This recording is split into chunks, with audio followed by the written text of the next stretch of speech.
First, fast, accurate. With Jennifer Copeland and Rick Shutt. You're watching WSBT-22 News at 6.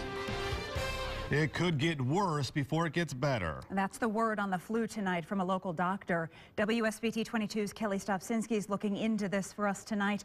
Kelly, numbers just released by the state health department show a record number of flu deaths just this season. And this is that report today, Jennifer.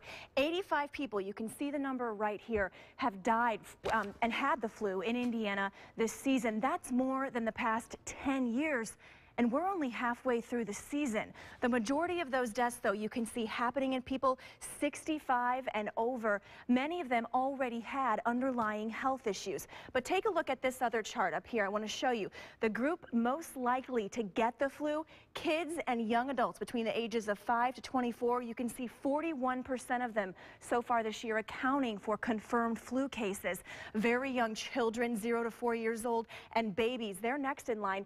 32% at the most at-risk group after that. And check out this down here. This is the really interesting part, I thought, of this report. So this graph right here shows people going to emergency rooms and doctor's offices with flu-like symptoms. This orange line right here, this is this season. You can see in Indiana, it's been a very bad year so far.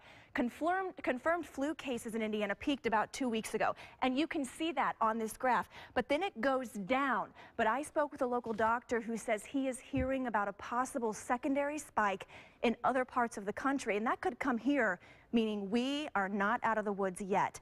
And even if your family gets the flu, then you get over it. Your kids, particularly babies, could be at risk for complications from the flu. We're talking a higher potential for pneumonia, ear infections, things like that. The influenza virus causes multiple symptoms of cough, congestion, increased mucus production. In folks that have compromised airways or small airways like little babies, they're certainly going to have difficulty time breathing. They don't know how to cough on their own. They don't know how to blow their nose, and so they need help getting their mucus out. And if you can't help facilitate that, they can have complications.